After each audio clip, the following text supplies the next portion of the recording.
पद्धतीने। तर इथे मी एक फ्लॉवर हा किसून घेतलेला आहे आणि त्याचबरोबर गाजरही किसलेला आहे, त्याच्यात थोडंसं मीठ टाकलेलं आहे आणि हे एक 10 ते 15 मिनटं आपल्याला ठेवायचं आहे आणि त्याच्यानंतर आपण ह्याच्यातलं पाणी थोडंसं असं पिळून काढणार आहोत। तर मी दाखवते आपण कसं हे करणार आहोत। तर ह्याच्यातलं हे जे पाणी आहे, मी हे 15 मिनटं थोडा वेळ असं ठेवून घेतलं होतं आणि आता आपण ह्याच्यामधलं हे पाणी काढून घेणार आहोत। कट। आता मी हे पाणी काढून घेते आणि मग तुमच्याशी बोलते। हे पहा, आता मी हा जो फ्लॉवर होता, फ्लॉवर आणि गाजर ह्याच्यामधलं पूर्णपणे पाणी काढून घेतलेलं आहे। आता तुमच्या चवीप्रमाणे आपण ह्याच्यामध्ये मीठ घालूया, त्यानंतर आलं लसूण पेस्ट आणि मिरीपूड। तर ही जी मिरपूड आहे ही ऑप्शनल आहे, तुम्हाला जर आवडत असेल तर तुम्ही घाला, नाहीतर नाही घातली तरी चालतं।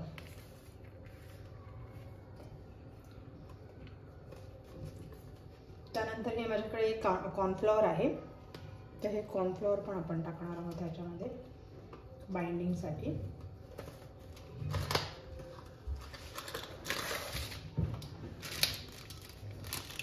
कॉर्नफ्लॉवर थोडं जास्त लागतं याला, जसं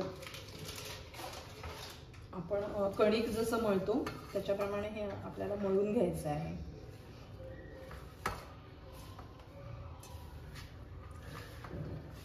हे पहा, असं मळून घ्यायचं आहे की जेणेकरून ह्याचे गोळे होतील।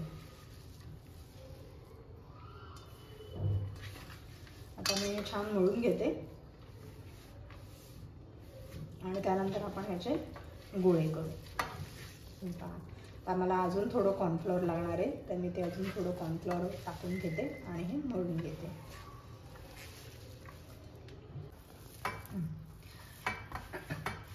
आता हे आपलं छान पीठ मळून झालेलं आहे।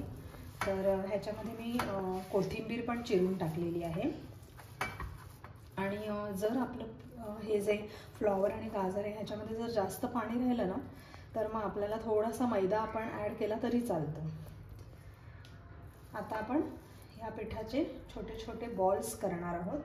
तर थोडंसं आपल्याला हाताला तेल लावून घ्यायचं आहे आणि मग हे असे छोटे छोटे आपण बॉल्स तयार करणार आहोत। हे बघा, हे असे छोटे छोटे बॉल आपण तयार करून घेऊया। तुम्हाला जशी साईज आवडते त्या साईजप्रमाणे तुम्ही हे बॉल करू शकता।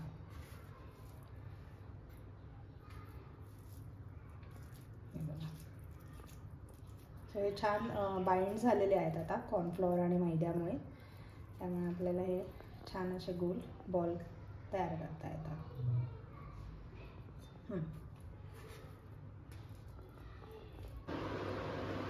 हे पहा, आता आपले हे बॉल्स तयार झालेले आहेत।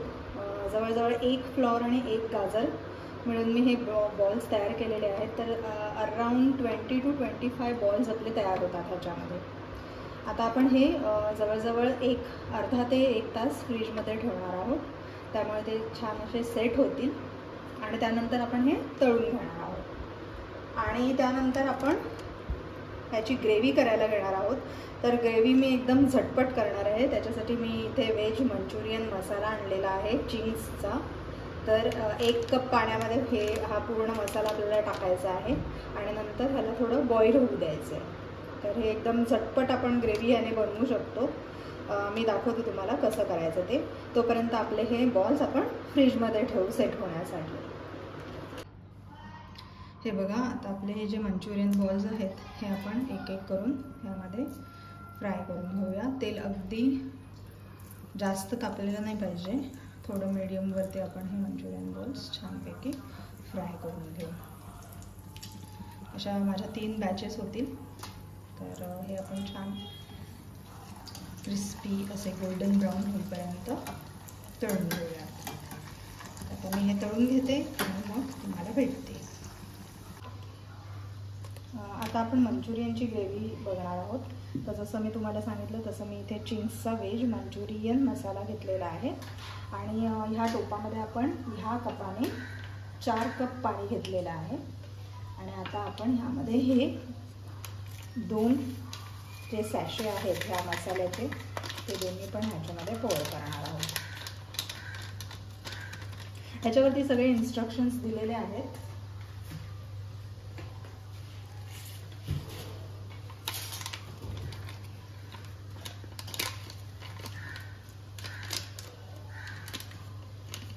आता आपण ह्याच्या गुठळ्या न होता ह्याला मिक्स करणार आहोत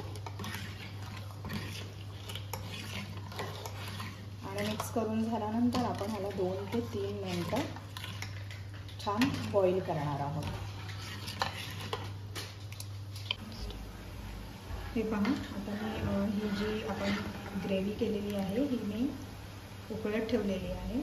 तर ह्याला 1-2 ते 3 मिनिटं उकळी आल्यानंतर ह्याचा कलरसुद्धा चेंज होतो आणि त्यावेळेला आपण हे मंचुरियन बॉल्स जे आहेत ते ह्यामध्ये टाकू. ओके, सो आता मी ह्याला 2-3 मिनिटं उकळी येईपर्यंत थांबते. हे पहा, तर ह्या ग्रेव्हीचा कलर आता चेंज झालेला आहे आणि 2-3 मिनटंसुद्धा झाली आहेत याला उकळी येऊन. तर आता या स्टेजला आपण गॅस बंद करायचं आणि आपण आता हे मंचुरियन बॉल्स सर्व करायला घेऊया. हे बघा, आता ह्या बॉलमध्ये एका मी मंचुरियन बॉल्स घेतलेले आहेत, छान अरेंज करून घेतलेले आहेत आणि आता आपण ह्याच्यावरती ही ग्रेव्ही टाकूया.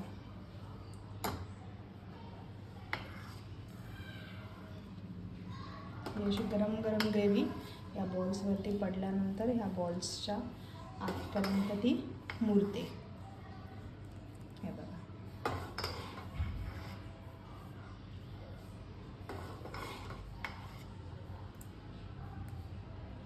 आणि तुम्ही ह्याला कांद्याची पात किंवा कोथिंबीर दोन्हीपैकी एकाने तुम्ही ह्याला गार्निश करू शकता. तर आता माझ्याकडे कांद्याची पात नाही आहे त्यामुळे मी ह्याच्यावरती कोथिंबीर टाकते. हे पहा, आपले मंचुरियन बॉल्स रेडी आहेत. तुम्हाला कशी वाटली ही माझी रेसिपी? मला कमेंट करून नक्की कळवा. थँक्यू.